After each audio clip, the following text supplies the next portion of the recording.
Hello guys! Welcome to my channel, Sayeda Vlogs. Eto guys, may 5 mansanas tayo dito. Samahan nyo ako na gawin natin itong apple jam para hindi naman masayang yung ating mga prutas na nakaimbak lang sa refrigerator. So guys, ito guys, umpisa natin balatan yung ating mansanas at nang ma-slice natin ito ng maliliit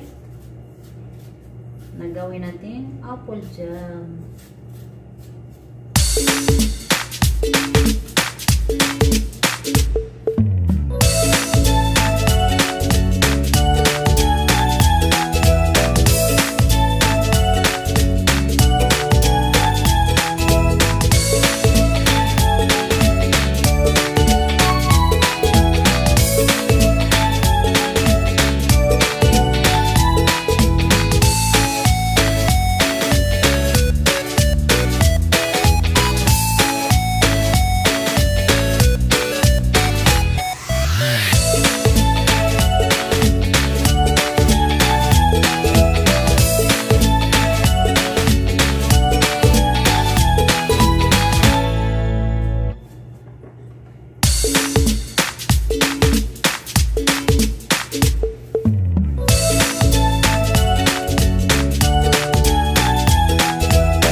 Slice natin ng maliliit guys.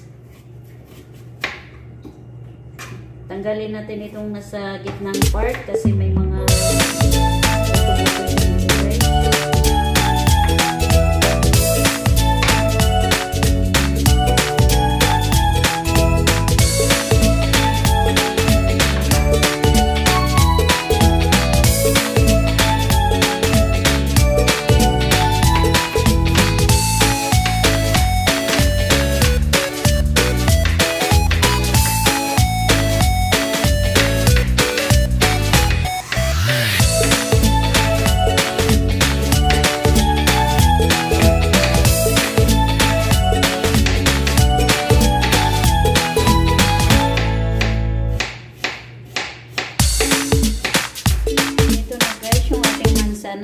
na-slice na siya ng maliliit na piraso guys.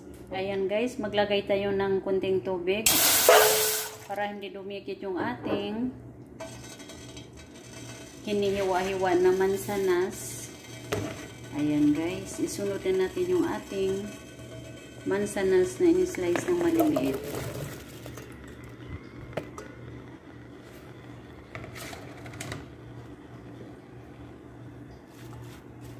Ayan na siya.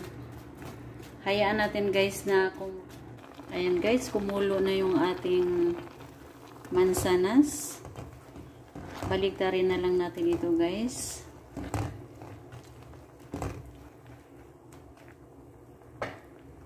Dahil wala tayong lemon, ang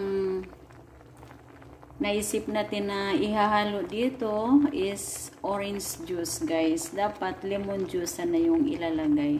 Kaso wala tayong lemon, so orange na lang. Ito guys, 1/4 na orange juice ang ihalo natin dito sa ating mansanas. Ayan.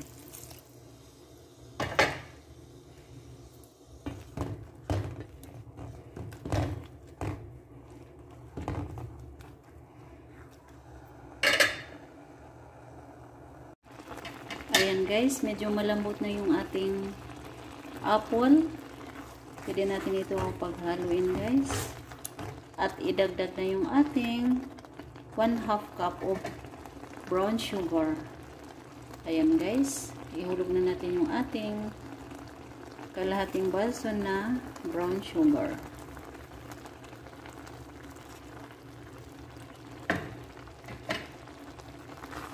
Ito yung ating paghahaluin.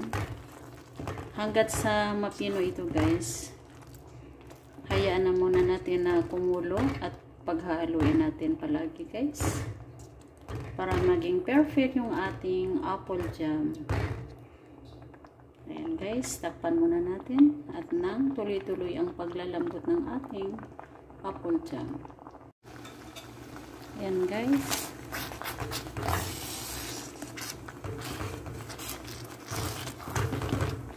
Durog-durogin natin ito guys hanggat sa mapino ang ating apple jam. Ayan guys, malapit na.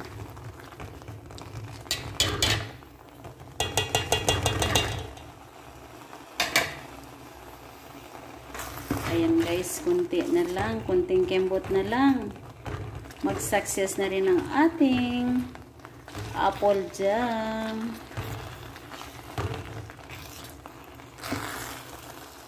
Ayan guys.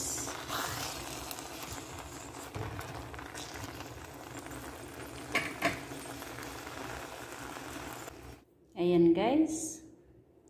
Ready na yung ating jam. At ito'y palalamigin na lang guys para mailipat na sa ating jar or sa ating karapon.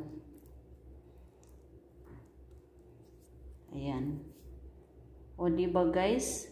Ayan yung pakinabang ng ating mga mansanas na hindi na natin kinakain, nasa loob lang pala ng ref. Ito pala yung magandang solution guys, gawin ng apple jam.